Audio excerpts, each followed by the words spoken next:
자, 오늘은 세 번째 편으로서 성령 충만을 위해서 무엇을 준비해야 하는가. 첫 번째 시간에는 우리가 성령 충만 받으라 해서 성령 충만을 받으라. 그 다음에 두 번째는 왜 성령 충만을 받아야 하는가. 왜 성령 충만을 받아야 하는가. 그 세 번째가 성령 충만을 받기 위해서 무엇을 준비해야 되는가. 이제 다음 주에는 이제 성령 충만을 받았다, 받은 현장을 우리가 어, 좀 살펴보도록 하겠습니다. 세 번째, 성령 충만을 위해서 무엇을 준비해야 되는가? 첫 번째는 예수님께서 약속하신 말씀이 믿어져야 돼요. 믿어지게 하기 위해서는 필수적으로 우리가 기도해야 되는 거죠. 다른 방법이 없어요. 기도하는 방법 외에는. 제 경험으로서는 그래요.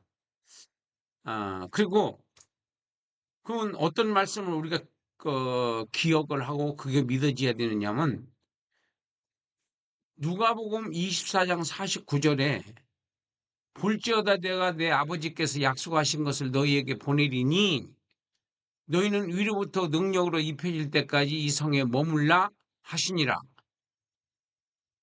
요약해보면은 능력으로 입혀질 때까지 이 성에 머물러라. 이렇게 이제 요약을 할 수가 있어요. 네. 두 번째는 사도행전 1장 4절이에요. 사도행전 1장 4절.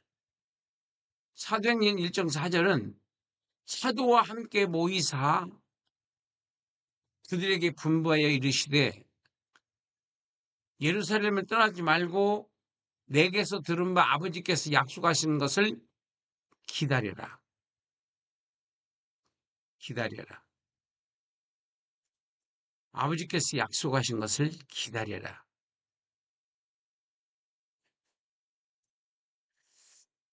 그리고 세 번째 성경 말씀은 사도행전 1장 5절입니다. 요한은 물로 세례를 베풀었으나 너희는 몇 날이 못 되어 성령으로 세례를 받으리라. 너희는 몇 날이 못 되어 성령으로 세례를 받으리라.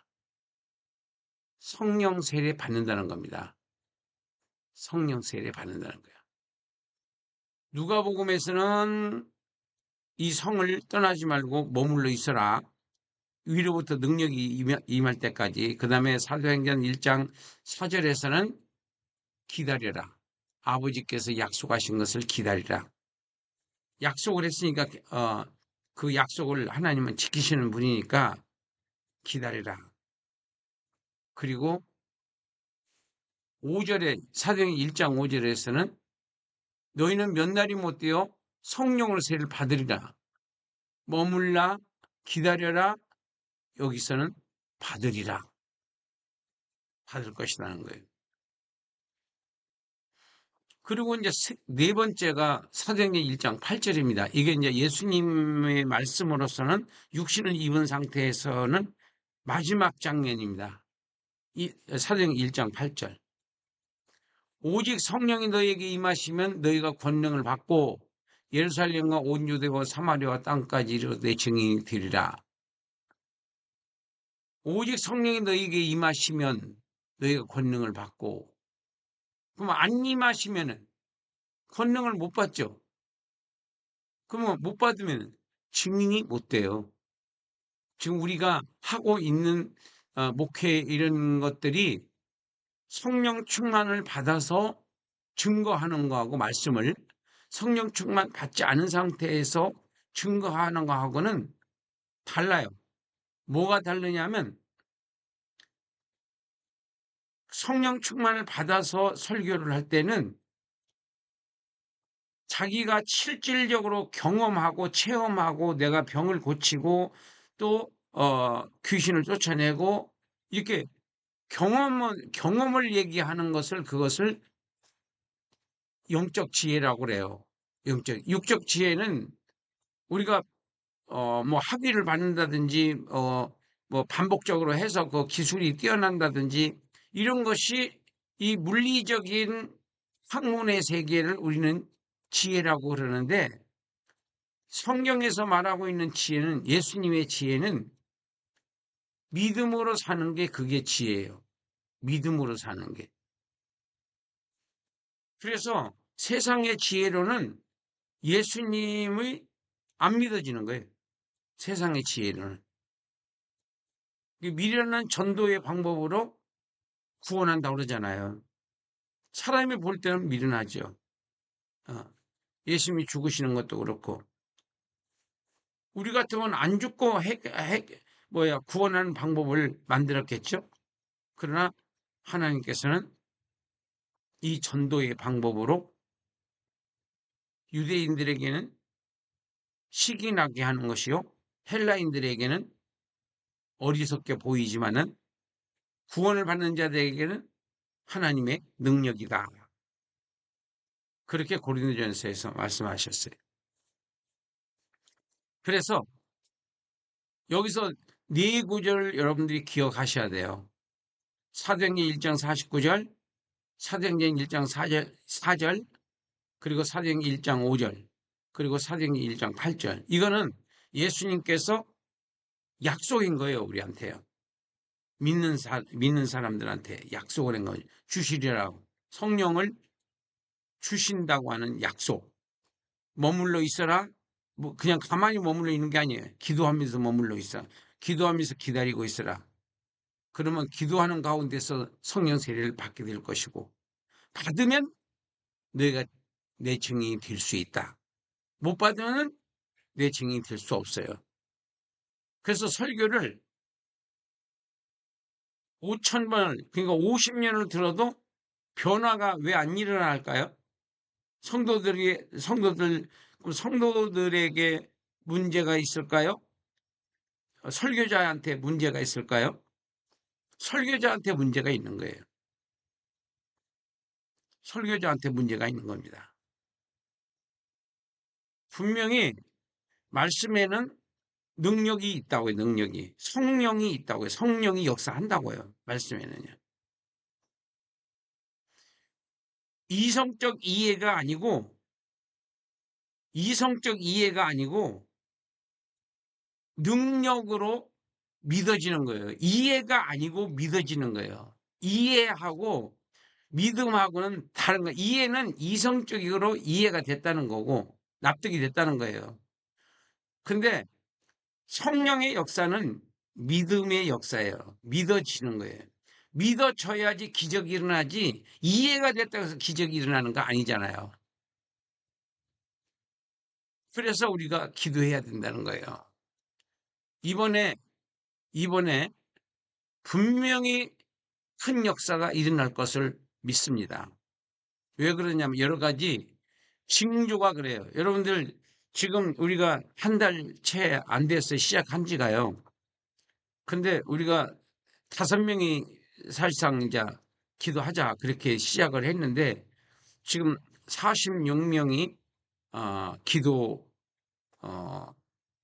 중보 기도자로 서로 다 일일이 전화로 이해가 되고 하겠다고 다 확답을 받았어요. 다 받은 분들이야. 그냥 내가 임의로 한 분은 한 분도 없어요. 근데 그걸 내가 뭐 이해를 시켜서 그런 것이 아니라 성령이 역사예요. 그래서 마가다락방에 몇 명이서 성령 받았죠?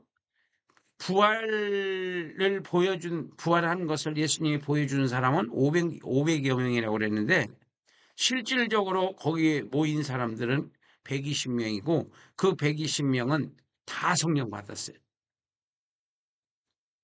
그러니까 바깥에서 있는 사람하고 그 한 군데 모여 있는 거하고 또 다른 거예요. 그래서 우리가 온라인에서 이렇게 유튜브로 보는 거하고, 그리고 실질적으로 현장에서 보는 거하고는 다른 거예요. 영감이 틀려요. 영감이. 예, 감촉이 틀리다 이거죠. 그래서 이 네 구절을 여러분들은 기도할 때마다 이 네 구절을 읽으셔야 돼요. 사도행전 24장 49절, 아니 누가복음 24장 49절, 누가복음, 그리고 사도행전 1장 4절, 1장 5절, 1장 8절, 요 4절. 이게 예수님께서 직접 약속하신 거예요. 우리는 이 말씀을 믿는 거예요. 내가 믿고 싶다고 해서 믿어지는 거 아니라니까. 기도하다 보면은요, 이 말씀이 믿어져요. 믿어집니다. 믿어져야지 역사가 일어나는 거예요. 믿어져야. 그러니까 매일 하루에 한 번씩 외우면 더 좋고, 외우면 뭐 금상첨화죠. 예. 외우면 더 좋고, 외우기가 어려우면은 하루에 한 번 이상씩 반복해서 읽으라는 거죠. 요 4절을. 그래서 이 말씀이 믿어지게 해달라고 계속 기도하는 거예요. 제가 이 지금 46명을 기도하는 과정 속에서 체험되는 게 있어요. 소리내서, 저는 공간이 있으니까 소리내서 기도해요. 한 사람 한 사람 이름을 불러가면서 성령 충만을 부어달라고. 이만승 목사에게 성령 충만을 부어주시옵소서. 그리고 점점 기도가 강도가 나타나요. 조금씩. 예. 그러다가 언젠가 팍 터지지 않겠어요? 그것을 저는 소망하고 믿고 믿음을 갖고 기도하는 거예요. 그러니까, 자, 먼저 말씀이 믿어지지 않는다는 겁니다. 두 번째는 이 기간 동안에 우리가 기도에 전혀 힘써야 돼요. 자, 성경적 근거를 보면은 사도행전 1장 14절에서 성령 충만 받기 직전입니다. 여자들과 예수의 어머니 마리아와 예수의 아우들과 마음을 같이하여 함께, 이 더불어라는 말이 함께라고 하는 말이야. 함께 마음을 같이하여 오로지 기도에 힘쓰더라. 우리가 1월달 그 성령 충만 받는 날, 그 오순절 그날까지 우리가 기도에 천천히 힘써야 돼요. 저도 지금 점점 기도 시간을 늘려나가고 있는 중입니다. 조금씩. 예. 그래서 그날에는 우리가 완전히 성령 폭발이 일어날 수 있도록. 자, 성령 폭발이 일어나면은 여러분들이 어떻게 바뀌어지느냐? 어떻게 바뀌어지느냐? 첫째, 말씀 선포에서 능력이 나타납니다. 능력이 나타나요. 믿어져. 관중의 석에 앉아있는 성도들이 말씀이 믿어지는 거예요. 그 은혜를 받아요. 그 눈물을 흘리고. 두 번째는 귀신이 쫓겨나갑니다. 전도가 되고 교회는 부흥되죠. 각종 병들이 기도를 통해서 치료가 되고 잠자는 성도들이 깨어납니다. 설교가 달라졌네? 주님께서 가신 십자가의 길을 나도 갈 수 있어요. 내 힘으로는 안 되지만 성령의 힘으로는 되거든요. 그리고 이 강력한 기도를 통해서 완전히 내 운명이 바뀌어지는 거예요. 운명이 바뀌어져요. 믿음의 세계를 경험하게 되는 거예요. 성령의 통치를 받기 때문에. 믿음의 세계. 이게 이제 4차원적인 신앙인 거예요. 믿음의 세계. 자, 그래서 이렇게 우리가 그 놀라운 역사를 만나기 전에 우리가 준비해야 할 것은 첫 번째는 약속의 말씀을 믿어라. 믿어져야 한다. 두 번째는 기도에 전혀 힘써야 한다. 사도행전 4장 31절에 보니까 빌기를 다음에 모인 곳이 진동하더니 무리가 다 성령 충만을 하였더라. 빌기를 다음에 모인 곳이 진동하더니 무리가 다 성령이 충만하여 담대하게 하나님의 말씀을 전하니라. 성령 충만을 받는 목적은 전도하기 위해서고 선교하기 위해서입니다. 먹고 놀으라는 게 아니에요. 먹고 노는 건 잘못된 신앙이에요. 일을 해야 돼, 일을. 주의 일을 하든 어디 일을 하든 일을 하면서 복음적 삶을 살아야 되는 거예요. 살아계신 하나님을 증거해야 된다고요. 우리가 사는 목적은 전도하기 위해서 사는 거고 선교하기 위해서 사는 거고 말씀을 가르치기 위해서 사는 거고 하나님의 뜻을 이루어 나가기 위해서 사는 거지. 그냥 내가 잘 먹고 잘 살고 내가 행복하고 이거는 믿지 않는 사람들이 갖고 있는 마음이고 예수를 믿는다고 진짜 믿는다고 하면은 사는 목적이 다른 거예요. 사는 목적이. 사는 목적이 우리가 성령 충만을 받느냐 안 받느냐가 왜 중요하냐면은 우리가 베드로를 봤잖아요. 지난주에 일날 베드로는 예수님을 끝까지 따를 것을 각오하잖아요. 그죠? 모두 주를 버릴지라도 나는 안 버리겠습니다. 내가 주와 함께 죽을 각오가 돼 있습니다. 내가 주와 함께 감옥에도 죽음까지도 갈 것을 각오합니다. 이렇게 큰 소리 땅땅 치던 베드로. 그런 베드로가 어떻게 배신자가 되느냐? 그가 저주하여 맹세해야 돼. 나는 그 사람을 알지 못, 예수를 모른다는 거예요. 나는 네가 말하는 것이 무엇인지 모르겠다. 나는 그 사람을 모른다. 나는 그 사람의 제자가 아니다. 이렇게 부인해요. 이게 뭔지 아세요? 아무리 결심을 하고 맹세를 해도 소용없습니다. 죽음 앞에서는. 그런데 이제 다음 주 설교에서 베드로가 어떻게 바뀌어지는지 한번 보세요. 베드로가 어떻게 바뀌어지는지. 그래서 베드로는 예수님을 끝까지 따른다고 각오했지만은 그런 베드로는 예수님을 3번씩이나 모른다고 부인합니다. 그러나 이 사람이 성령 충만을 받은 후에 어떻게 되느냐? 어마어마하게 달라집니다. 너희들 예수 전하지 말라는데 왜 전해? 그러니까 너희들의 말을 듣는 게 옳으냐? 하나님의 말씀을 듣는 게 옳으냐? 이렇게 나가요. 당돌하게. 그럼 그만큼 담대하다는 거고 능력이 그러니까 그들이 어떻게 하지를 못해요. 오히려. 그러면 그런 성령 충만을 우리가 갖고 사역을 해야지 그 안 받고 사역을 해서 되겠습니까? 기왕이면 다홍치만 하고 어차피 한평생 우리가 주의 일을 한다고 하면서 어떤 사람은 많은 열매를 맺는데 어떤 사람은 열매를 하나도 못 맺어요. 그러니까 우리가 무능해서 그런 것이 아니에요. 무능해서 그런 것이 아니라 성령 충만을 받으면은 나도 열매를 맺을 수 있어요. 나도 성령 충만을 받으면은 성령이 일하시는 거지 내가 일하는 게 아니거든요.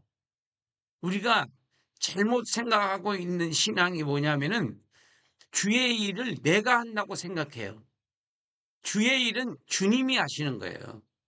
나는 따라만 다니는 거고 난 도구로 쓰임 받는 거지 내가 해서 되는 게 아니에요.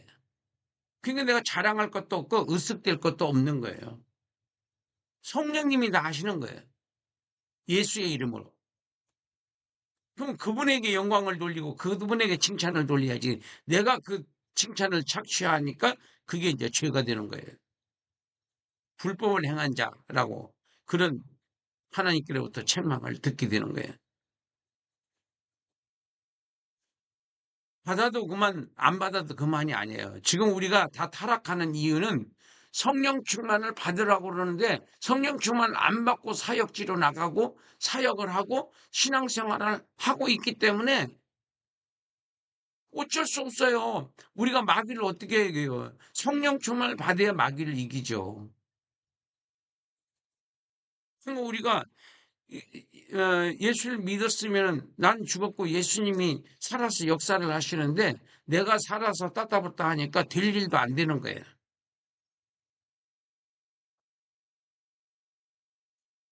그래서 이번 기회에 우리가 성령 충만 받아서 나머지 여생만이라도 성령의 열매를 맺는 신앙생활을 해야겠습니다. 이대로는 안 돼요. 예. 이 상태로는 우리가 뭘 하겠어요? 안 되잖아요. 예. 그러나 성령 충만을 받으면은 내가 하는 게 아니라고요. 성령이 하시는 거예요. 사람의 힘으로는 못하고 오직 여호와의 힘으로 할 수 있느니라. 스가랴서 있잖아요. 그러니까 우리가 나 같은 것이 뭘 하느냐? 너 같은 건 못해. 그렇지만은 성령은 해요. 성령님이 나와 함께 하시면 성령이 나한테 능력을 주시면은 그 행복감은 우리가 상상할 수 없어요. 뭐 몇 억을 내가 손에 쥔 거보담도 그 기쁨은 한량이 없다고요. 아무 걸로도 그 행복을 대체할 수가 없습니다. 그리고 다른 행복은 잠깐 있다 사라져요. 하나님이 주시는 행복은 영원 무궁토록 예. 그 믿어지는 한은 우리는 계속 그 어, 행복은 지속되는 거예요. 영원 무궁하는 거예요. 그러니까 그런 행복을 우리가 만나기 위해서 이번에 성령 충만을 꼭 받았으면 하는 것이 저의 소원이고 또 하나님의 소원이기도 할 겁니다. 내 능력을 힘입으면 너도 일을 할 수 있을 텐데 그런 안타까운 마음이 있으실 거잖아요. 너는 안 된다. 내가 너와 함께 해야. 요한복음 15장에서 보시면은 포도나무 비유에서 가지는 나무에 붙어 있지 않는 가지는 아무것도 할 수 없다는 거예요. 열매고 뭐고 말라 비틀어지는데 뭐가 되겠어요? 그 성령을 떠나서 우리는 아무것도 못 합니다. 할 수 있는 거 딱 하나 있어요. 죄 짓는 거. 착각하면 안 돼요. 내가 죄 일을 한다고 이렇게 막 왔다 갔다 하시는 분들이 있는데 그렇게 해서 되는 게 아니에요. 저도 다 해봤어요. 아무리 열심을 내도 소용없어요. 오히려 사람들에게 상처를 줄 수도 있고 시험에 들게 할 수도 있고 그래요. 그래서 이번에 성령 충만 꼭 받아서 성령의 계절이 오게 되면은 여러분들 우리가 120명이 성령 충만을 받는다고 해보세요. 그 당시 예루살렘에서 120명이 성령 충만 받으니까 세계복음화가 이루어졌잖아요. 우리가 120명이 여기 우리가 기도 중보 기도팀이 되어서 120명이 성령 충만을 다 받았다고 생각해 보세요. 한국 교회가 뒤집어지는 거죠. 한국 교회가. 한국 교회가 뒤집어지면은요. 주변 국가가 다 뒤집어져요. 좌파고 우파고요. 다 교회들이 다 그냥 다 뒤집어져 버리는 거예요. 성령이 가는 곳에는요. 다 역사가 일어나는 거예요. 김정은이 거기 가서 성령의 역사가 일어나 보세요. 평양에 가가지고. 다 예수 믿죠. 로마의 그 핍박, 유대인들의 그 핍박 다 거쳐서 여기까지 왔잖아요. 다시 한번 우리 한국교회 그리고 이 397 성경연구원을 통해서 성경 66권 다 배우고 다 가르치는 이 사역을 능력 있고 권세 있게 하기 위해서는 성령 충만을 받으면 환경이 달라져요. 무게가 달라집니다. 완전히 세상이 뒤집어지는 거예요. 내가 확 바뀌는 거예요. 180도로 바뀌어요. 가치가 달라지고 무게가 달라지고 사람들이 나를 대하는 태도도 달라지고 다 달라집니다. 내가 하나님의 사람이 되고 내가 성령의 사람으로 거듭나면은 무게감이 달라지는 거예요. 저는 그런 경험이 있어요. 그렇기 때문에 이번에 마지막으로 삼손이 절박하게 기도했듯이 한 번만 쳐들라고 같이 죽게 해달라고 원수를 갖게 해달라고 그렇게 기도하니까 하나님께서 그 타락한 삼손에게 능력을 다시 주시잖아요. 나는 그런 심정을 가지고 지금 기도하고 있어요. 같이 합심해서 기도해서 능력을 받을 때 같이 받아야 돼. 딴 데 가서 놀다가 오면 벌써 때는 늦는 거예요. 다 때가 있는 거예요. 기회가 있는 거예요. 하나님의 음성으로 듣고 순종하고 같이 힘쓰고 있어서 기도를 하게 되면은 다른 사람들 다 은혜 받는데 자기만 찬밥처럼 그때 다 이제 은혜 받는다고 다니면은 참 도마가 뭐 예수님 봐야 뭐 믿는다고 그러더니 나중에 예수님이 직접 나타나시니까 그때 시기 나니까 예수님이 그러잖아요. 너는 본고로 믿느냐? 보지 않고 믿는 자가 더 복이 있다 그러잖아요. 도마 같은 신앙이 되면 안 돼요. 모일 때 모여줘야 하는 거예요. 모든 건 만사는 다 때가 있어요. 아무 때나 되는 게 아니에요. 은혜 받을 만한 때에 은혜 받는 거예요. 아무 때나 받는 게 아니에요. 그래서 이번에 같이 은혜를 받아서 우리 한국 교회를 변화시키고 내가 변화되면 우리 가족이 변화돼요. 우리 가정이 변화되면은 우리 교회가 변화되고 우리 교회가 변화되면 한국 교회가 변화되고 한국 교회 변화되어 보세요. 그럼 공산주의자들이 못 견딥니다. 예, 성령 충만 앞에서는 안 돼요. 왜? 성령 충만하면요 능력이 나타나잖아요. 귀신이 쫓겨나잖아요. 거짓 그들의 거짓이 다 드러나 버려요. 부끄러워서 그걸 주장을 못 해요. 그러니까 이번 기회에 우리가 한번 나를 변화시키고 뭐 다른 사람보다 내가 먼저 변화되면은 우리 가족이 변화된다고요. 누구를 내가 설득시키려고 하지 마세요. 그 습관 바꾸려고 하지 마세요. 안 돼요. 하나님도 안 하시잖아요. 성령이 하시는 거예요. 마약도 끊게 하시고 성령 충만하면요 담배도 끊게 하시고 또 음란한 짓도 끊게 하시고 성령 충만해야 끊어져요. 다. 예, 성령 충만해야. 성령 충만하면요 얼굴이 바뀌어져요. 내 얼굴이 바뀌어져요. 행복한 얼굴로 바뀌어져요. 우중충한 얼굴이 아니에요. 그래서 여러분들에게도 이런 축복의 기회가 꼭 만나는 축복된 주인공들이 되시기를 예수님의 이름으로 축복합니다. 감사합니다.